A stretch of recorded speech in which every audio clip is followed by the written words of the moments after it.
성령 받고 그 다음을 시작하세요 라고 하는 제목으로 사람 살리고 사람 세우는 우리 행전 시리즈 첫 번째 시간 말씀 함께 나누도록 하겠습니다. 자, 그런 의미에서 옆에 있는 분들에게 각인하는 마음으로 한번 인사하시겠습니다. 성령 받고 그 다음에 시작하세요. 함께 인사하실까요? 시작. 성령 받고 그 다음에 시작하세요.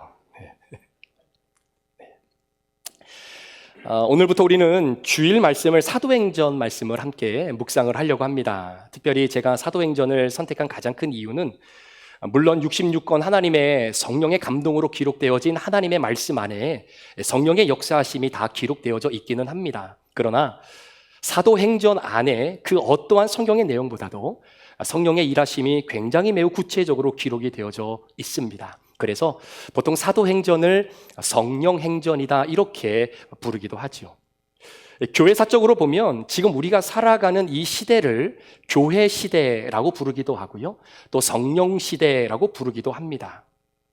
그만큼 하나님께서 이 땅에 유일한 소망으로 남겨놓으신 하나의 기관이 바로 교회이고 그 교회 안에 성령의 기름 부으심이 흘러넘치기를 하나님은 오늘도 기대하고 계십니다.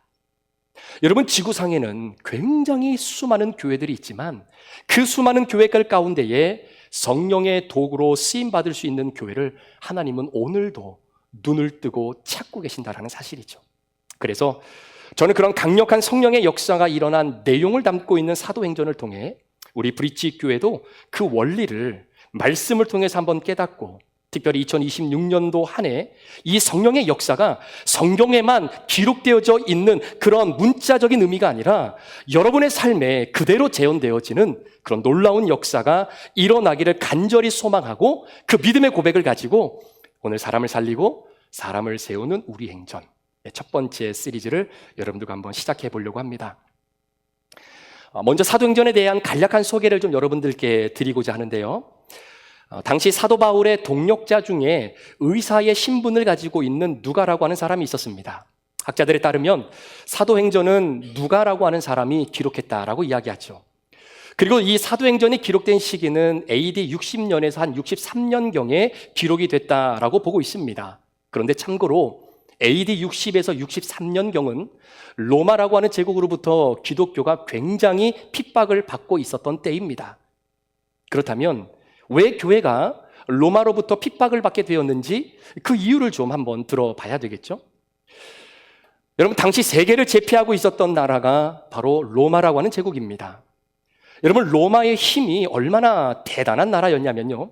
한 나라를 지도상에서 잊게 할 수도 있고 그 지도상에서 흔적도 사라져버리게 할 수 있는 그런 힘을 가지고 있는 제국이 로마라고 하는 제국이었습니다. 자, 그런데 그런 로마가 추진했던 종교 정책이 뭐냐면 당시에 주변에 있는 자신들의 속국으로 많은 나라들이 편입이 되지요. 그러다 보면 그 나라들만이 가지고 있는 그 나라 고유의 문화와 종교가 있습니다. 이때 로마는 거의 100% 각 나라의 종교와 문화를 그대로 인정을 해주고 수용을 해주고 편의를 봐줍니다. 그 대신 각각의 속국들이 섬기는 그들의 신의 리스트 중에 로마 황제도 그 리스트 중에 한 신으로만 받아들여질 수만 있다면 각각의 속국들이 섬기는 그 신들, 그 종교 너희들 그대로 믿어도 된다라고 하는 관대한 정책을 펼치게 되는 거죠. 그런데 로마가 딱 하나만큼은 절대로 인정하고 받아들일 수 없었던 것이 있었습니다. 그것이 뭐냐면 로마에 대한 반역입니다. 아무래도 여러 나라들을 관리하고 다스려야 되기 때문에 여러분, 질서의 차원에서 로마의 반기를 드는 것은 죽어도 용납할 수 없는 부분이었다라는 겁니다.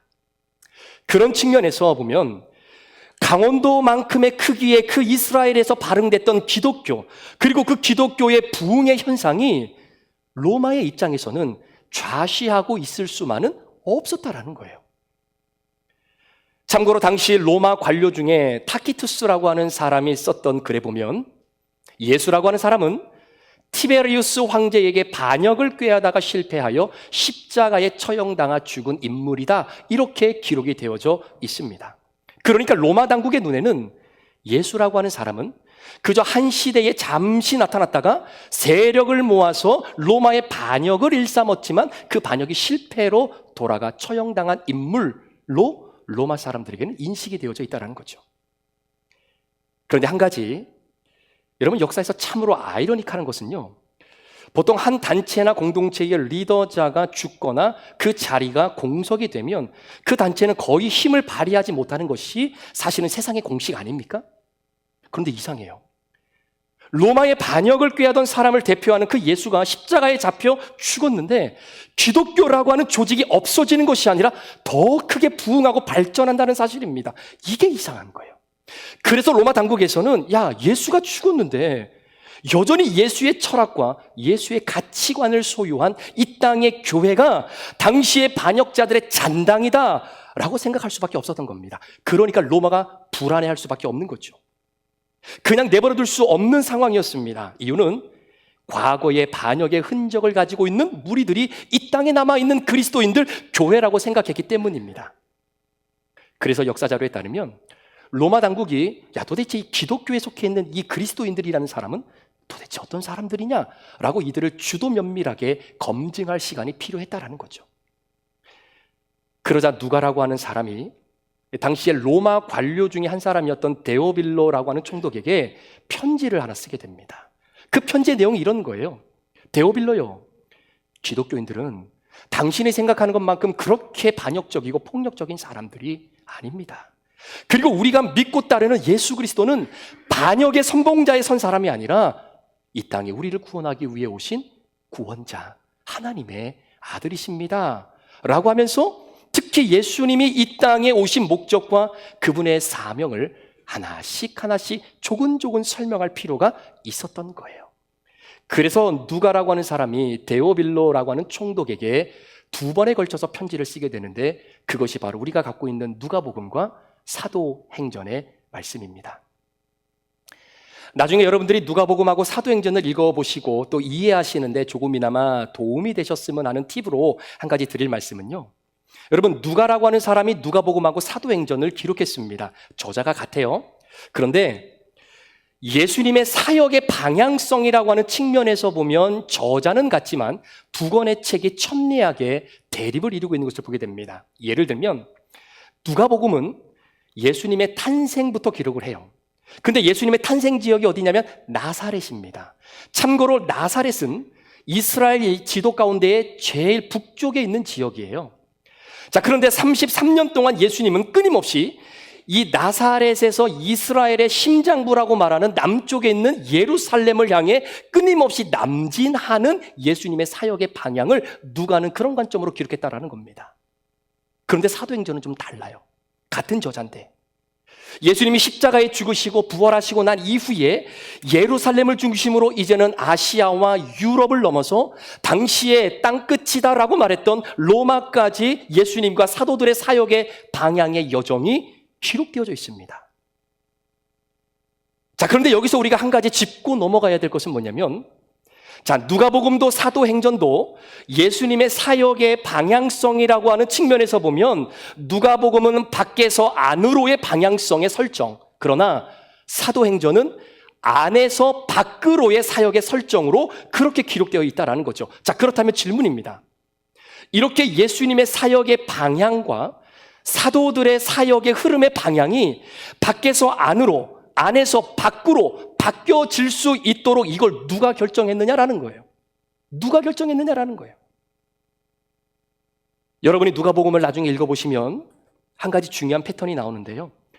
예수님의 사역의 방향성이 바뀌고 바뀔 때마다 그 방향을 결정하여 예수님이 그 방향대로 나아갈 수 있도록 인도하시는 분이 바로 성령님이십니다.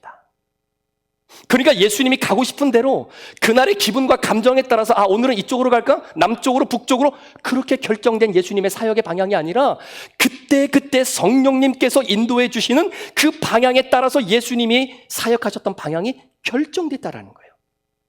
비근한 예로 예수님은 처음부터 사역하지 않으셨습니다. 그렇다면 언제부터 구체적인 이 땅에서의 공생의 사역이 시작이 됐냐면 예수님도 성령 받고 난 이후부터 구체적인 이 땅에서의 사역이 시작이 되죠. 그래서 성경은 근본적으로 표현을 합니다. 성령의 이끌리심을 받다, 성령의 인도하심을 받다, 이렇게 표현을 하는 거죠. 그리고 성령님의 인도하심과 이끄심을 받은 사역이 바로 저와 여러분들을 구원하기 위한 구원의 사역이었어요. 사랑하는 성도 여러분, 예수님이 성령 받고 성령에 이끌려서 사역을 시작하기 전에는 일체 사역에 대한 내용이 성경에 없습니다. 이처럼 우리도 성령 받지 않고 구원과 동떨어져 살았던 여러분의 인생들이 있잖아요. 그 인생은 일체 하나님 앞에 기록되지 않아요.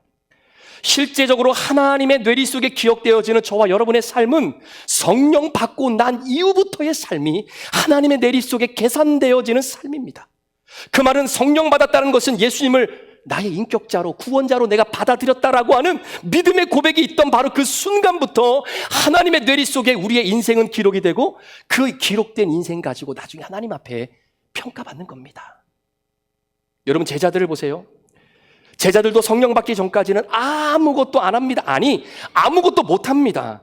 오히려 무엇인가를 시작하기 전에 반드시 성령을 간절히 기다리죠. 그러니까 사도행전을 보면 사도들의 행적을 기록하기 전에 먼저 기록해 놓은 것이 사도행전 1장과 2장의 내용이 성령 받으라 라고 하는 내용입니다.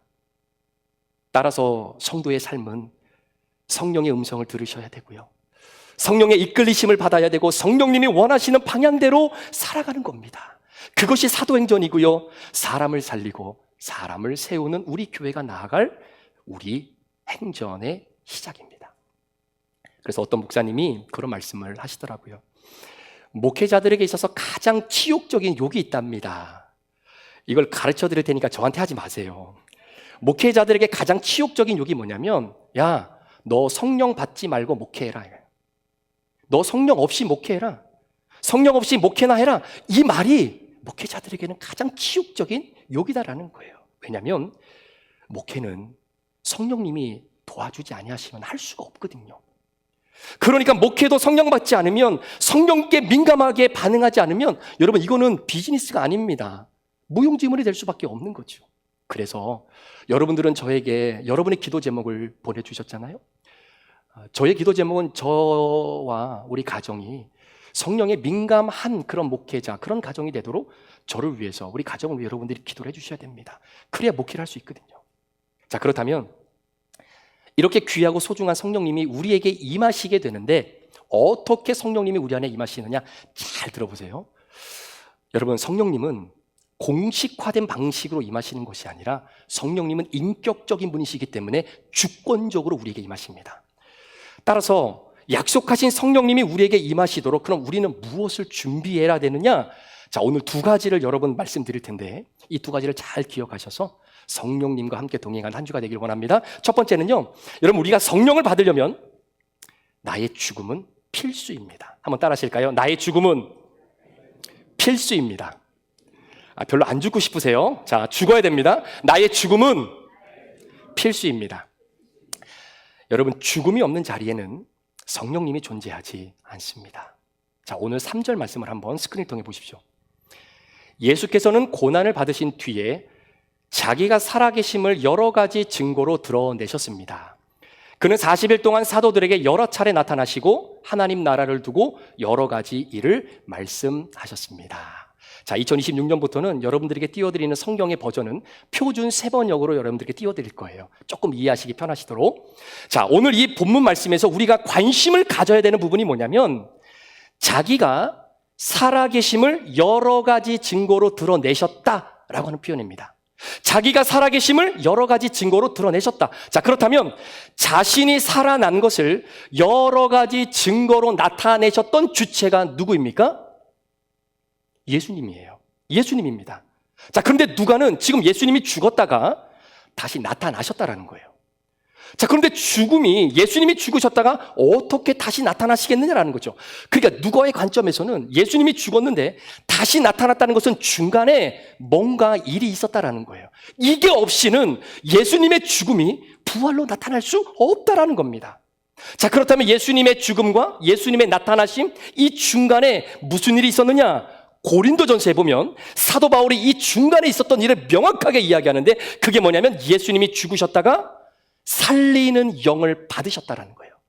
그래서 나타나실 수 있게 되었다라는 겁니다. 여러분, 예수님이 언제 살리는 영, 성령을 받으셨냐면요, 예수님이 죽고 난 이후에 살리는 영을 받으신 거예요. 그러니까 죽음이 없이는 살리는 영, 성령을 받을 수가 없다라는 겁니다. 그래서 성령 받으려면 나의 죽음은 필수예요. 한번 생각해 보십시오. 사람이 살면서 자신의 인생이 정말로 레디컬하게 급변하는 때가 있습니까? 예를 들면 우리가 존경하는 부모님이 돌아가시기 직전에 자녀들을 그 앞에 앉혀놓고 마지막 있는 힘을 짜내어 자녀들에게 부모님들이 유언을 남깁니다. 그럼 그 유언을 받은 자녀들은 그 유언의 힘 때문에 자신의 삶의 방향이 바뀌는 자녀들이 있어요. 이유는 부모님이 남긴 유언이 목숨을 건 유언이고 죽음을 담보로 한 유언이기 때문입니다. 그래서 진짜 유언이 강력한 것이죠.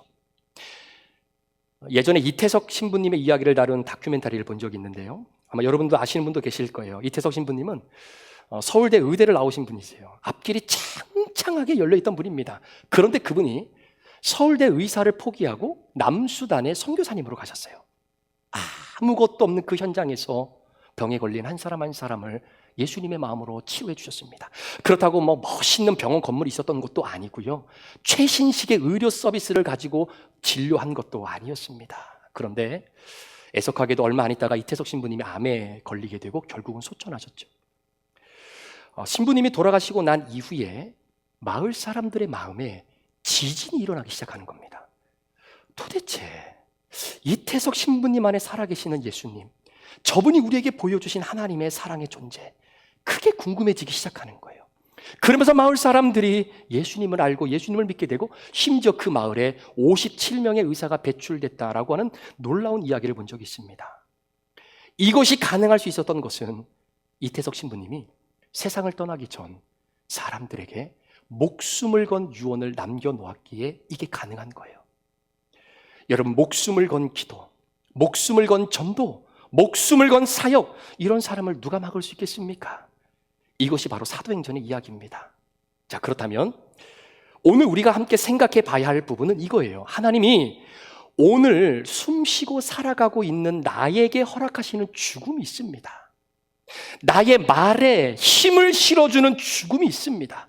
그것을 우리에게 선물해 주시는데 그게 뭐냐면 바로 고난입니다. 시련입니다. 자, 3절 말씀을 다시 한번 보십시오. 예수께서는 고난을 받으신 뒤에 자기가 살아계심을 여러 가지로 증거를 드러내셨습니다. 그는 40일 동안 사도들에게 여러 차례 나타나시고 하나님 나라를 두고 여러 가지 일을 말씀하셨습니다. 바로 이겁니다. 여러분, 고난은요, 한 사람의 구원의 문을 여는 열쇠가 된다는 것을 아셔야 돼요. 여러분, 하나님의 구원을 받은 택자들, 하나님께서 우리가 이 땅에 태어나시기도 전에 하나님이 여러분을 선택하셨잖아요. 하나님의 자녀로. 그래서 여러분의 부모의 몸을 빌려서 하나님의 선택받은 여러분이 이 땅에 태어나신 거잖아요. 그럼 우리가 이 땅에 온 이유가 뭡니까? 잘 들으셔야 돼요. 내 배우자, 내 자녀, 내 친족, 내 지인들을 포함한 영혼들을 구원하기 위해 하나님 우리 보내주신 거예요. 아멘이십니까? 이것 말고는 우리가 이 땅에 올 이유가 사실은 없어요. 사랑하는 여러분, 인생의 성공은 내가 얼마나 좋은 직장, 좋은 연봉, 그런 성공한 삶을 사느냐로 내 인생의 성공과 실패를 결정해서는 안 됩니다. 저도 부모이지만요, 우리 부모님들이 이 컨셉을 바꾸셔야 돼요.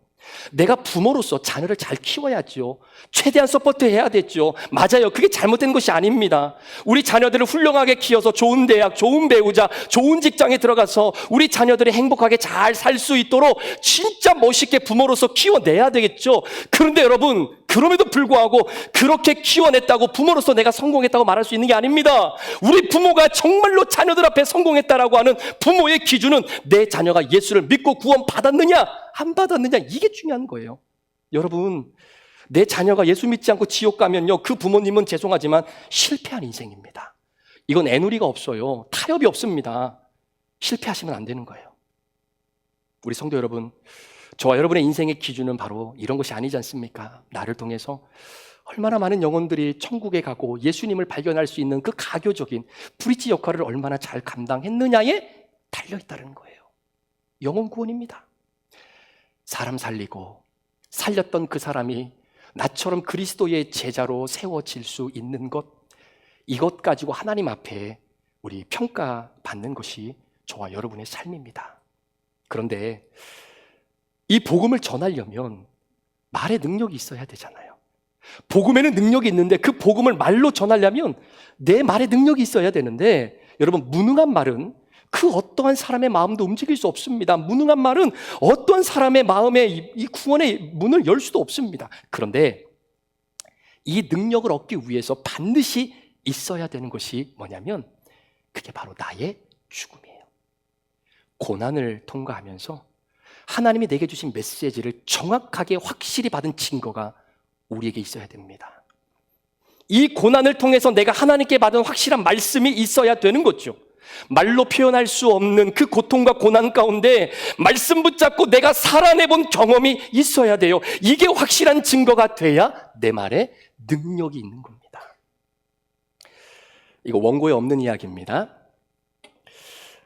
얼마 전에 우리 성도님들 중에 정말 육신의 아픔을 갖고 있던 한 성도님이 계셨어요. 그런데 그 육신의 아픔이 얼마나 힘들고 어려웠는지 너무나 죽겠다라는 거예요. 그래서 전화를 드려서 그 아픔을 어떻게 제가 다 공감할 수 있겠습니까? 내가 본인이 아닌데. 그럼에도 불구하고 그런 얘기를 했어요. 성도님, 이렇게 육신적으로 힘들고 아픈데 이 시간을 통해 하나님이 좀 깨닫게 하시는 메시지가 있다면 뭐가 있습니까? 그랬더니 그분이 그렇게 이야기를 하시더라고요. 목사님, 제가 다른 것은 잘 모르겠고요, 이렇게 힘들고 아픈데 이 힘든 아픔이 지옥에 가면 이런 아픔일까 할 정도로 그 힘든 거 아픔이 너무나 심했다라는 거예요. 내가 지옥에 가면, 누군가가 만약에 지옥에 간다면 이런 고통을 받을 이런 고통은 아닐까라고 느꼈다라는 거예요. 자, 그럼 한번 생각해 보세요. 내가 이렇게 아프고 힘든 게 지옥 가서 고통을 얻어야 되는 그러한 고통의 수준도 비교도 안 되겠지만, 그런 고통이라고 한다면 이 고통을 여러분, 내 부모가 당해야 되겠습니까? 이 고통을 내 자녀가 당해야 되겠습니까? 이 고통을 내가 사랑하는 내 지인들이 당해야 되겠느냐라는 거예요. 안 되죠. 그러니까 기도하는 거예요. 그러니까 그 영혼을 놓고 하나님께 그 마음 열어달라고 기도하는 겁니다. 여러분, 고난은 내 사명을 잊게 하기 위한 필수 조건입니다. 자, 마태복음 24장 7절 말씀을 한번 보시겠습니까? 민족이 민족을 거슬러 일어나고 나라가 나라를 거슬러 일어날 것이며 곳곳에 기근과 지진이 있을 것이다. 있을지도 모른다가 아닙니다. 있을 것이다라는 거예요. 우리 인생에 지진과 기근이 반드시 2026년도에도 있을 겁니다. 그때 그 안에 메시지를 발견하십시오. 여러분이 어떤 고난을 경험하시든지 그 고난은 저와 여러분의 사명을 잊게 하기 위한, 그리고 약속하신 성령 받기 위해 반드시 있어야 되는 자리입니다. 사람이 고난의 자리에 서지 아니하고서는 말씀이 들리지가 않아요. 여러분, 성공의 자리에서 하나님의 말씀이 들리실 것 같아요? 인정받는 자리에서 하나님의 말씀 들리실 것 같습니까? 안 들립니다. 대신에 확실한 증거는 어디서 오냐면요, 고난이에요. 시련입니다. 이걸 친히 증거하신 분이 우리 예수님이에요. 죽음 같은 고난에서 우리 예수님이 결국 죄를 뒤집어 쓰시고 죽었고, 죽었던 예수님을 살리는 영으로 말미암아 다시 나타나 내가 살아났다는 것을 증거하셨던 예수님의 사역의 그 모든 원리가 바로 이겁니다. 사랑하는 성도 여러분, 한 영혼을 살리는 능력이 저와 여러분의 말 가운데 있기를 축복합니다. 이태석 신부님 이야기를 조금 더 하려고 하는데요, 그분이 남기신 책을 보니까 이분이 10남매 중에서 9번째로 태어나셨어요. 그러니까 얼마나 그 시절이 힘들고 어렵겠습니까? 근데 이분이 친구하고 나눈 대화를 글로 기록해 놓은 것을 봤는데 뭐라고 기록해 놨냐면, 세상에서 가장 힘들고 참기 어려운 서글픔은 배고픔이다라는 거예요. 세상에서 가장 참기 힘들고 서글픈 것은 배고픔이다. 얼마나 먹고 사는 것이 힘들었으면 그랬을까요? 그런데 이분이 성령을 받으셨어요. 그리고 서울 의대를 포기하고 남수단의 선교사님으로 가셨습니다. 자, 한번 보세요. 내가 배가 고파봤어요. 그것 때문에 씻을 수 없는 서러움도 느껴봤어요. 가난을 경험해봤어요. 그런데 공부 잘해서 서울 의대 갔어요. 그럼 앞으로 어떻게 살겠습니까? 내가 배고픔을 경험해왔기 때문에, 그것 때문에 내가 서러움의 상처를 받았기 때문에 내가 돈 벌어서 풍족하고 윤택한 삶을 살고자 하는 마음이야. 그거 당연하죠. 그게 잘못됐다는 이야기가 아닙니다. 그런데 이분이 성령을 받으니까 내가 경험했던 배고픔의 상처와 서글픔의 아픔 때문에 내가 잘 먹고 잘 살아야 되겠다라고 하는 욕망이 아니라 누군가가 나처럼 동일하게 어려움을 겪고 있을 사람들이 그분의 눈에 보이기 시작하는 거지요. 그러니까 성령 받으니까 배고픔 때문에 돈 많이 벌어야 되겠다라고 하는 나의 욕망이 배고픔 때문에 나와 같이 가슴 아프고 힘든 여정을 살아갔던 사람들에게 어떻게 하면 하나님의 사랑을 증거할 수 있는지에 대한 열망으로 욕망이 바뀌어버린다는 거예요. 성령 받으니까. 여러분, 바로 이겁니다. 성령님이 모든 것을 바꿔놓으시는 거예요. 자신이 경험한 고난이 나를 더 독하게 만들 수 있습니다. 그런데 내가 경험했던 그 고난이 오히려 다른 사람을 위한 이타적인 존재로 성령님이 우리를 바꿔놓으신다라는 거예요. 여러분, 성령님이 바로 우리 인생의 물줄기를 바꿔놓은 겁니다. 지금까지 여러분들이 계획한 인생대로 사셨습니까? 아니요. 성령님께서 여러분의 삶을 인도하셨고 그 방향대로 여러분이 순종하며 따라왔기 때문에 그래서 지금 이 자리에 계신 거예요. 따라서 성령 받은 사람이 고난을 통과하면 그 고난 때문에 내 죄가 죽고요, 제가 죽음으로 말미암아 성령님이 임하셔서 성령의 은혜로 말미암아 하나님이 주신 거룩한 사명이 그때야 비로소 부활하게 되는 겁니다. 그런데 이런 사람이 전하는 한마디의 그 복음이 마을 전체를 변화시키는 능력이 되더라는 거예요. 그런데 가끔 보면 전도의 열정은 있는데 말에 능력이 없는 분들이 계세요. 예를 들면 나는 내 자녀를 구원하고 싶은데, 내 남편과 아내를 구원하고 싶은데 내 말에 능력이 없어요. 목사는 아무리 마이크를 대고 소리를 질러도 성도들은 변화가 없고, 부모님은 아무리 외쳐도 자녀들은 변화가 없고, 배우자는 꿈쩍도 안 해요. 왜냐? 우리 목사님, 우리 부모님이 복음을 전하는데 이분들의 죄가 죽어나가는 것을 본 적이 없는 거예요. 고난 가운데서 성령 받고 이분들의 메시지가 변하고 가는 길이 변화된 것을 성도들이 본 적이 없어요. 자녀들이 본 적이 없어요. 누가 그러더라고요. 저도 100% 동의하는데 이 시대의 순교는 혈기 내지 않는 거다. 여러분 동의해 주실 수 있으세요? 이 시대의 순교는 혈기 내지 않는 거다. 성냄과 분노가 찾아올 때마다 혈기가 사라지지 않아요. 우리 자녀들이 볼 때 우리 부모님이 가지고 있는 동욕심에 대한 마음이 우리 부모님 내면에서 죽어져 가는 것을 한 번도 본 적이 없어요. 우리 부모님이 이타적으로 사는 것을 본 적이 없어요. 우리 목사님이 성도들을 위해 자존심을 깎아내려버린 것을 본 적이 없어요. 죄송하지만 그 사람들이 전하는 복음에 아무런 설득력이 없는 겁니다. 사랑하는 여러분, 성령의 역사는 내 안에 있는 죄가 죽는 겁니다. 그러고 나면 다시 태어나는 거예요. 다른 사람으로 태어나는 겁니다. 쓰는 언어가 달라지고, 인생의 중요함의 포커스가 달라지고, 삶의 방향이 달라지고요.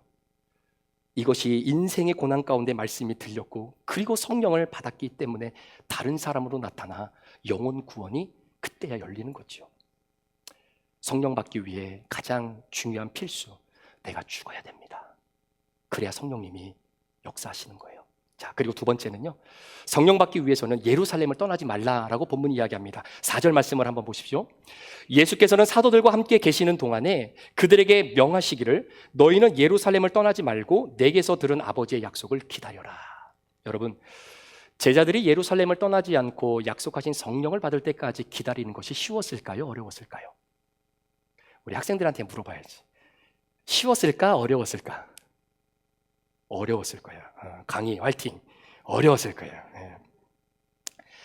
여러분, 예루살렘은 예수님과 제자들 사이에 아름다운 추억이 만들어졌던 그런 장소가 아닙니다. 제자들의 입장에서는 내 전생을 올인하고 따라갔던 그 스승이 매맞고 창에 찔리고 십자가에 처절하게 못 박혀 죽었던 바로 그 자리가 예루살렘이에요. 그리고 누구도 다 예수님을 부인해도 나는 예수님을 부인하지 않겠다라고 했던 베드로, 나의 스승을 의지적으로 3번씩이나 부인했던 찌질함의 장소가 베드로에게는 예루살렘입니다. 내 인생에 흑역사가 있는 곳, 바로 그 예루살렘. 그러니 제자들이 얼마나 떠나고 싶었겠습니까? 하루라도 빨리 떠나고 싶었겠죠.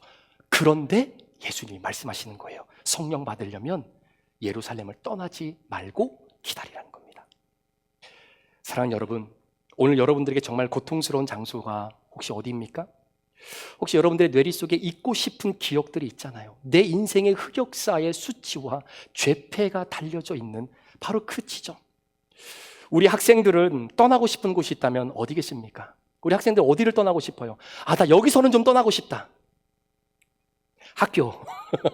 학교를 떠나고 싶은 마음이 들 수도 있겠죠. 우리 인플로이로 일하시는 우리 성도님들은 진짜 꼰대 역할만 하는 그 상사 보기 싫은 직장일지도 모릅니다. 우리 며느리들은요, 시어머니와 함께 지내면서 너무나 힘들었던 시집살이의 시간일지도 모르겠습니다. 옆에 분 쳐다보지 마시고요. 우리 부부가 더 이상 함께 할 수 없다라고 생각됐던 바로 그 지점의 자리였을지도 모르겠습니다. 그런데 여러분, 기억하십시오.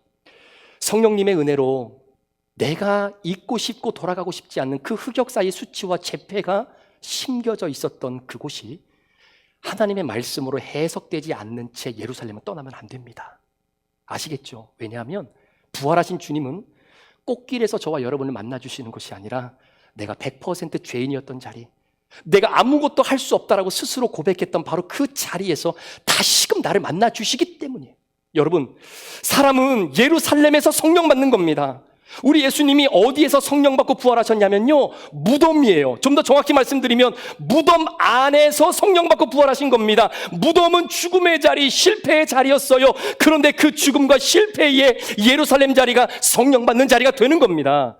그래서 오늘 제자들에게 예루살렘은 이들에게 끊임없이 겸손하게 만드는 그런 자리. 떠나고 싶은 여러분의 예루살렘이 말씀으로 해석이 되어져야 됩니다.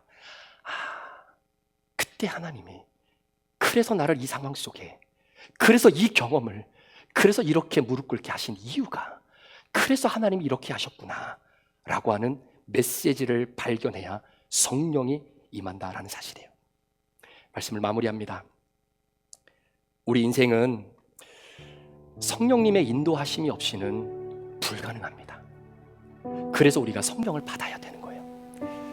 이미 성령을 받고 살아가시는 분들은 성령의 충만함을 받으십시오. 아멘 하십시오. 아멘으로 받으세요. 이미 성령을 받으신 분들은 성령의 충만함을 받으시기를 축원합니다. 성령님은 굉장히 민감하신 분이셔서 죄가 있는 곳에 임하지 않으세요. 대신에 내 안에 있는 죄를 성령의 불로 태워주십니다. 그리고 메시지를 붙잡고 새롭게 태어날 수 있도록 도와주시는 역할을 그 성령님이 감당하세요.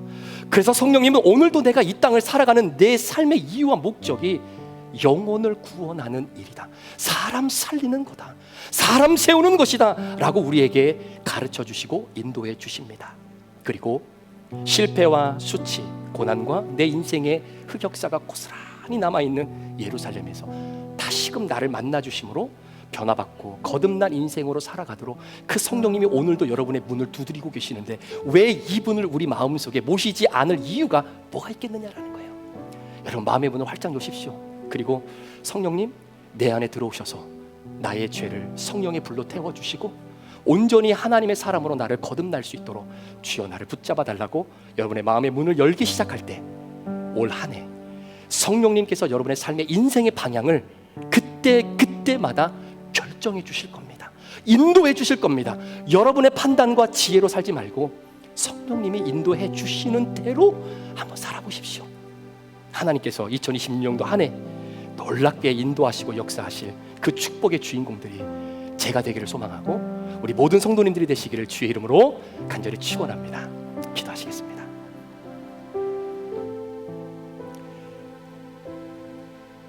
이 시간 주신 말씀을 잠시 마음에 품고 이렇게 한번 기도해 보시겠습니까? 주님, 내 마음이 너무나 황무합니다. 성령님이 계실 수 없을 만큼 너무나 죄로 물들어 있는 내 마음이 있다면 이 시간 성령님 내 안에 임하실 수 있도록 내가 마음의 문을 엽니다. 내 죄가 성령의 불로 태워지고 성령님이 내 인생의 주인 되어주시고 우리 예수님도 고난받으시고 난 이후에 나의 죽음을 통해 살리는 영을 받아 다시 나타나게 되었던 것을 우리 예수님이 여러 가지로 증거하셨던 것처럼 나도, 우리 성도들도 2026년도 그런 증거하는 인생 되도록 사람 살리고 사람 세우는 그 사역에 쓰임받으도록 주여 나를 붙잡아 주옵소서. 그렇게 살라고 예수님이 십자가에 못 박혀 죽으시고 피와 물을 쏟아주시며 우리에게 살과 피를 주신 것입니다. 이 시간 주님의 살과 피를 함께 믿음으로 대하기 직전 우리의 마음의 문을 열고 그 믿음의 고백을 가지고 주님, 내가 주님의 살과 피를 대하면서 성령의 인도하심으로 올 한 해 믿음 안에서 살겠습니다. 함께 결단하고 고백할 수 있는 우리 모두가 되기를 기도합니다. 잠시 기도하시겠습니다.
오늘도 살아 역사하시는 하나님 아버지, 우리에게 성령님을 보내주셔서 어떠한 환경 속에서도 우리가 무엇을 어떻게 해야 되는지 성령님께서 말씀해 주시고 기억나게 해주시고 내면에 계시는 성령님의 말씀에 순종하며 살아갈 수 있는 은혜를 저희들에게 허락해 주셔서 감사합니다.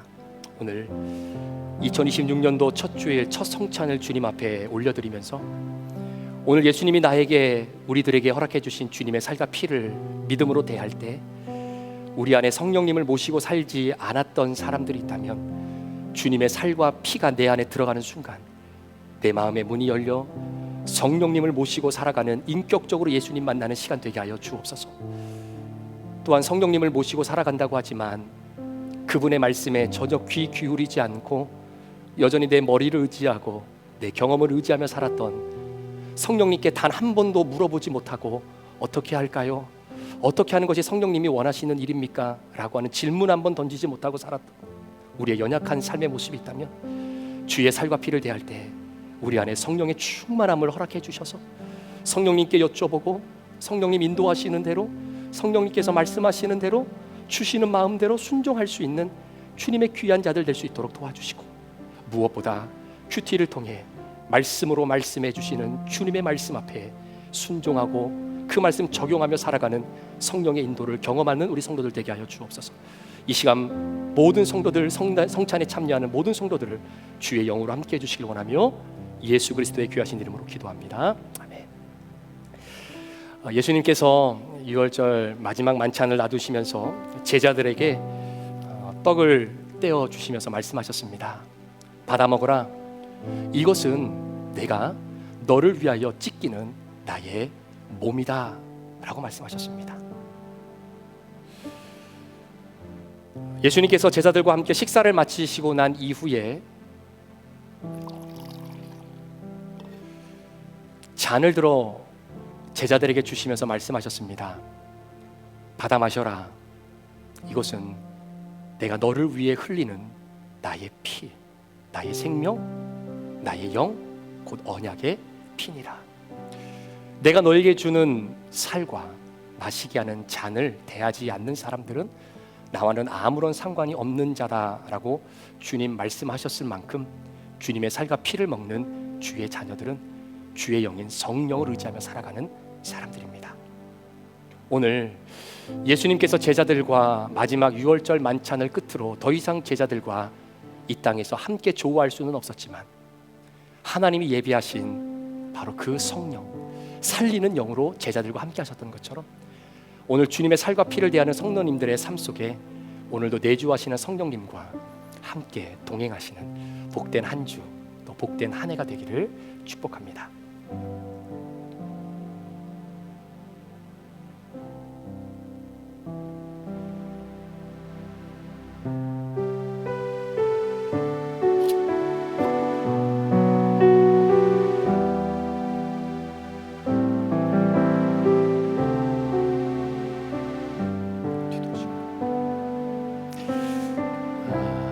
우리 우리 이 시간에 우리 사랑스러운 자녀들부터 함께 예수님의 살과 피를 어릴 때부터 믿음으로 대하고 그 믿음 속에 하나님이 부어주시는 성령의 은혜가 우리 사랑하는 자녀들의 인생 가운데에 아름답게 펼쳐지기를 소망합니다.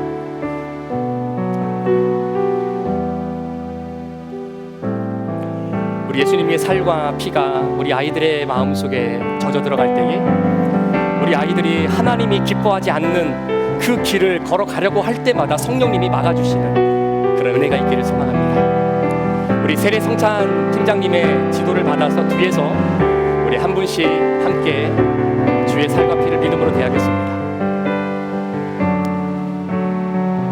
여러분, 기도하는 마음으로 주의 살과 피를 내가 대합니다. 성령님 내 안에 오셔서 내 마음을 통치해 주시고 우리 가정을 통치해 주시고 우리의 삶을 통치해 주십시오. 성령님의 음성에 민감하게 반응할 수 있도록 또 성령님께 여쭈어보고 우리의 인생을 살아가도록 주여 내 삶을 그렇게 드리겠습니다라고 하는 믿음의 고백과 함께 주의 살과 피를 함께 대합니다. 우리 사랑하는 성도님들을 위해 찢기신 예수님의 몸입니다. 우리 사랑하는 귀한 성도님들을 위해 흘리신 예수님의 피입니다.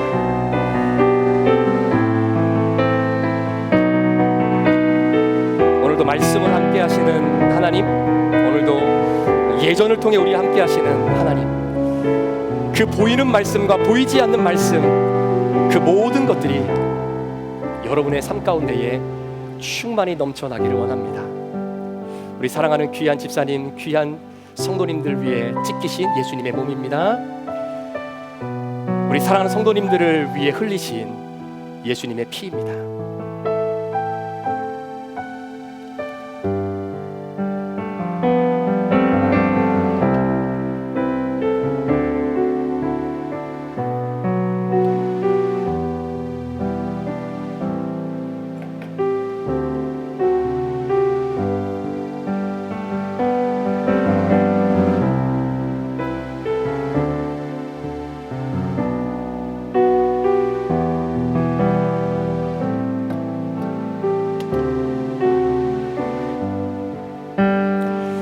한 번도 빠짐없이 예수님께서 베풀어 주신 하나님 나라의 식탁에 같이 둘러앉아서 같이 식사할 수 있는 우리 모두가 되었으면 좋겠습니다. 우리 사랑하는 유스그룹 자녀들을 위해 찢기신 예수님의 몸, 우리 자녀들을 위해 흘리신 예수님의 피, 믿음으로 받고 성령님을 마음속에 모시고 살아가는 우리 귀한 자녀들 되기를 소망합니다.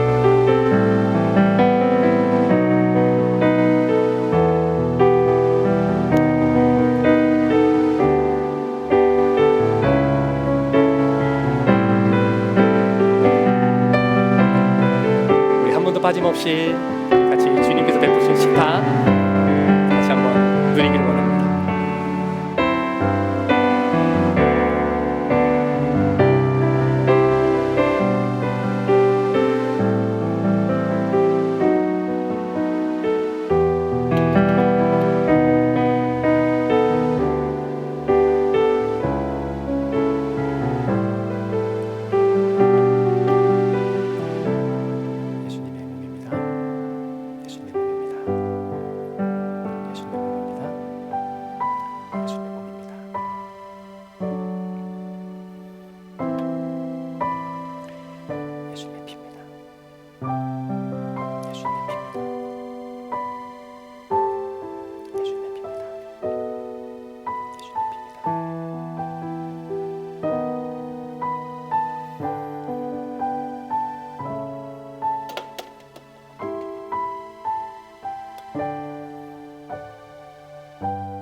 존귀하신 하나님 아버지, 오늘도 예수님께서 우리들에게 허락해 주신 주님의 살과 피를 믿음으로 받고 그 주님의 십자가의 놀라운 구원의 역사와 보혈의 능력이 오늘도 믿음으로 성찬을 대한 우리 성도들의 몸속에 오늘도 흘러넘쳐 육신의 질병이 강건해지고 영적으로 무너져 있는 자들이 일어나며 정신적으로 하나님을 바라보지 못하는 묶임바 되어진 영혼들이 예수 그리스도 안에서 다시 한번 자유함을 경험하는 아름다운 능력의 성찬이 되게 하여 주옵소서. 보이는 말씀과 보이지 않는 이 두 말씀을 마음판에 새기고 이번 한 주간 믿음으로 살아내기를 소망하는 우리 모든 성도들의 삶 가운데에 성령 하나님의 놀라운 은혜와 인도하심이 있기를 간절히 믿고 간구하며 이 모든 말씀 우리 구주 예수 그리스도의 존귀하신 이름으로 축복하며 기도합니다. 아멘. 우리 다 자리에서 일어나셔서 마지막으로 함께 찬양 드리신 후에 우리 축도로 예배 마치겠습니다.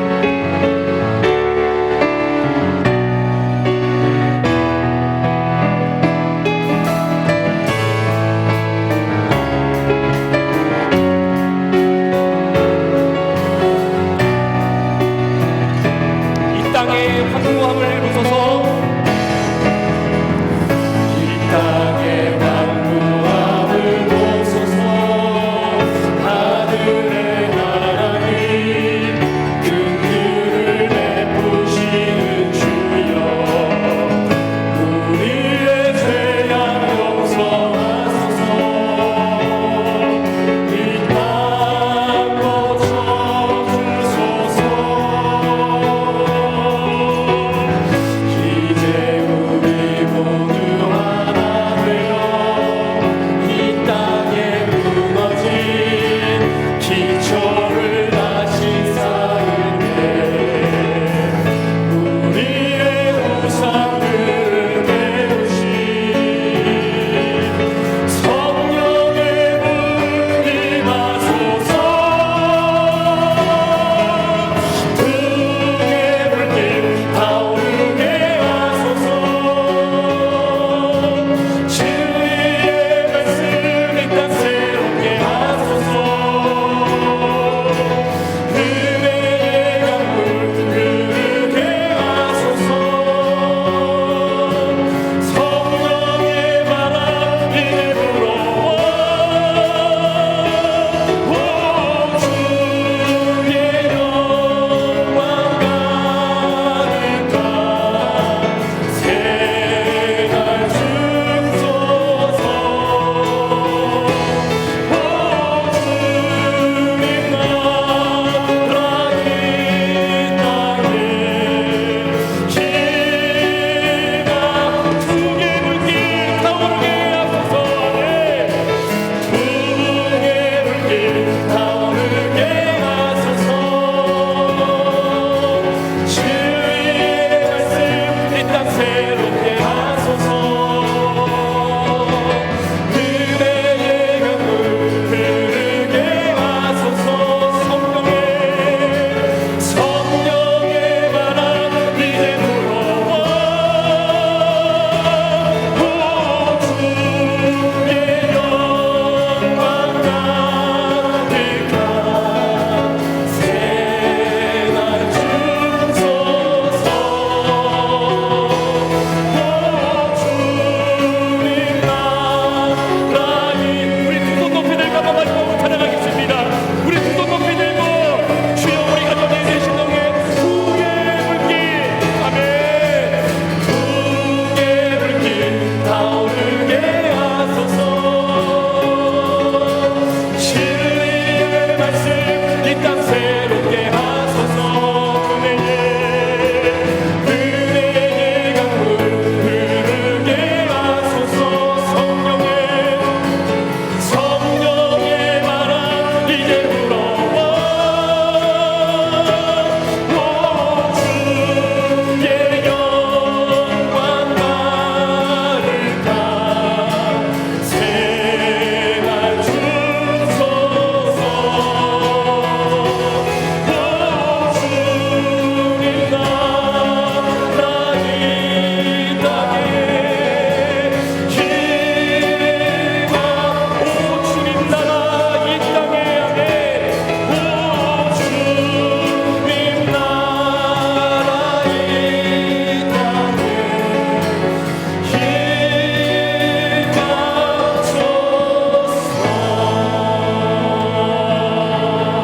솟아 아멘. 지금은 우리 구주 예수 그리스도의 귀하신 은혜와 우리 아버지 하나님의 무한하신 사랑하심과 성령님의 감화감동 충만 교통 위로하시고 오늘도 우리 안에 내주하시는 그 놀라운 성령의 역사하심이 오늘도 주님의 살과 피를 믿음으로 대하며 하나님의 영이신 성령을 우리에게 부어주셔서 그 성령의 인도하심에 따라 우리의 삶의 방향과 가치관과 목적이 달라지겠다라고 하는 믿음의 고백을 가지고 이번 한 주간도 그리스도인으로 살아내기에 주님 앞에 결단하며 나아가는 우리 사랑하는 모든 성도들 머리머리 위에, 이들의 가정과 직장과 사업터 위에, 우리 사랑하는 자녀들과 앞으로 우리에게 주실 소중한 생명들 위에 지금부터 영원토록 함께 계시기를 간절히 축원하옵나이다. 아멘.